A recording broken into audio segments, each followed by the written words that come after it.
All right, welcome to episode 12, everybody. I'm going to try and keep this short. I wanted to put new data in for the last 3 days. So today is Sunday, April 12th, and we're going to put in data from April 9, 10, and 11. So if you're searching for good news, it's that the number of new cases every day is not changing too much. Okay. Now, but what I mean by that is if you look at the US, back on April 9th, we got 34,000 new cases.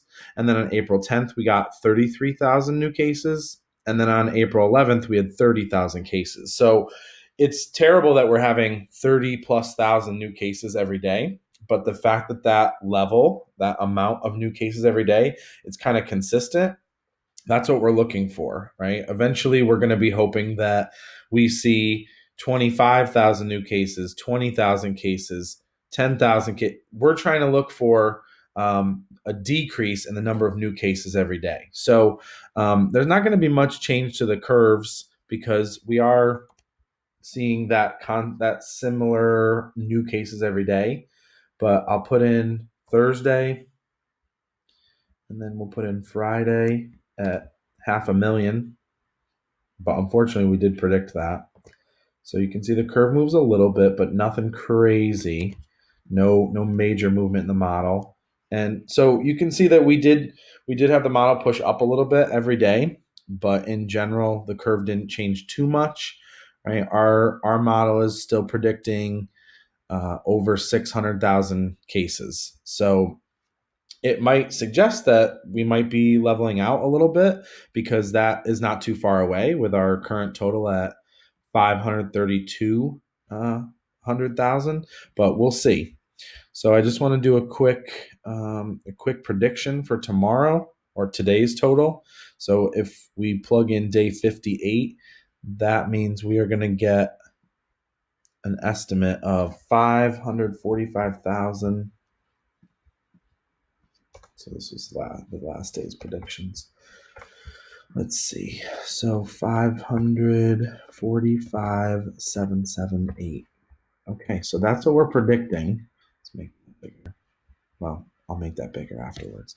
So that's what we're predicting. We're predicting about 20. Let's see, 45. Mm, I should just do the math. I don't want to give you a bad estimate. 532,879. 545,778. So the model's predicting 12,000, around 13,000 new cases, but we're probably going to expect that it follows more of the pattern of 30,000 new cases a day, but we shall see. So the model's predicting way less new cases per day, but again, we will have to see what that turns into. Okay. Just want to now go over to the Connecticut curve. So if we look back to these blue numbers, on Thursday we got 1,000 new cases. On Friday we got 754 new cases, and on April 11th we got 972 new cases. And I have that data right here as well. So you can kind of see right over here on day 27. I'm not sure exactly what day that was, but about a week ago we saw our biggest jump in 1,060 cases in one day. I think that was Saturday of last week, but I'm not sure. But then we got 362 new, 400 new, and then we jumped a lot. Right on day 30 we saw 1,200 new cases, 875 new cases, and now we're kind of at this 1,000 mark. So we're guessing that we're still trending upwards, but maybe maybe the flattening is near. So let me just put in Thursday, Friday, Saturday data. You are going to see this go from 14,000 estimated. Let's see. Let's put that one in. You saw it go up a little. Now with Friday's data, the curve is going to go up a little bit, and with Saturday's data, it will go up a little bit. So with those new three amounts, we're seeing an estimate of 17,300 cases total in the state. So, every time we put in a new model, it seemed like this amount of space became a higher hill to climb. So we're really hoping that eventually it bends over here. Okay. So I want to show you two interesting things because in the media, we're hearing that New York City is decreasing in their number of cases new every day. And that is true. That's supported by the data that I'm seeing as well. So I went over and I made a little New York City curve, and this is just New York City, not New York State, but just New York City. You see how their data points are actually crawling up the hill a little bit, right? That's a very good thing for us to see. So we're kind of hoping that that's what happens in Connecticut eventually. So you see how we're down here. We want to see our dots crawling up the hill. That means that we're steadying out, and that would mean that somewhat we are controlling the spread of the virus in our state. Now, one extra thing, of course, when I made this curve, I wanted to see how does the New York City curve, so just New York City, compare to Connecticut. So I brought that curve over here, and this is the NYC curve, and you're going to see it in blue. And I'll put it in darker mode so you can see it a little better. So this is the New York City curve. You can see it. It had a much steeper climb in the beginning days. Getting a call from my dad. I will call you right back, Dad. But you can see their number of cases shot up, and I think that's because of population density, right?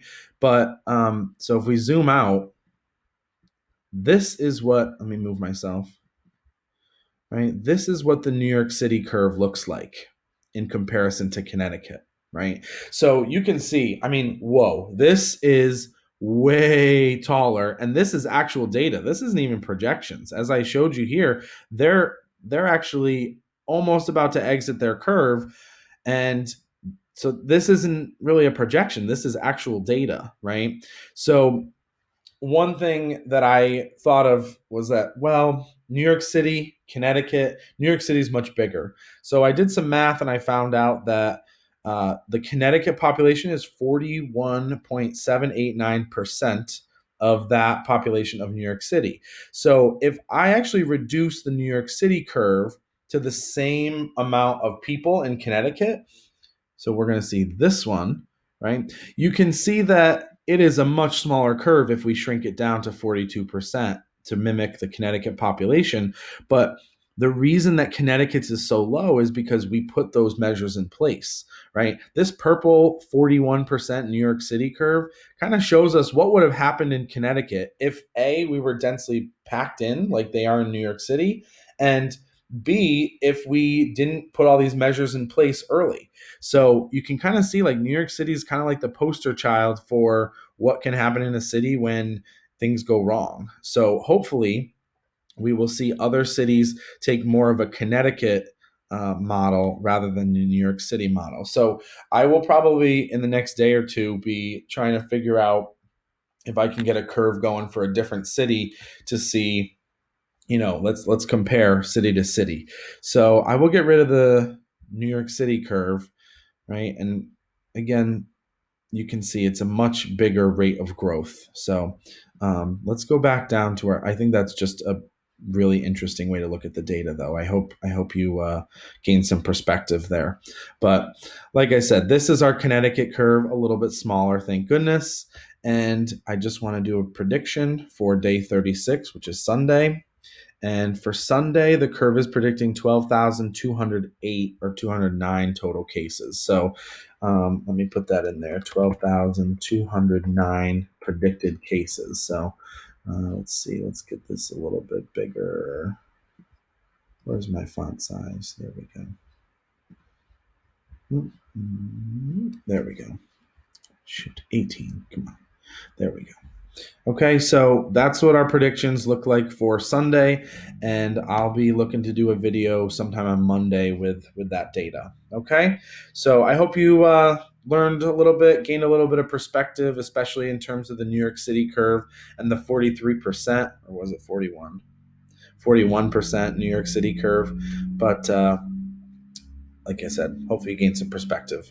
And today is Easter, so I will wish everyone a happy Easter. I know this one does not quite look like Easters of the past, but I hope you are enjoying the day with your family in some capacity, whether it be Zoom or a small physical meeting. So have a great rest of your day, and we will see you soon.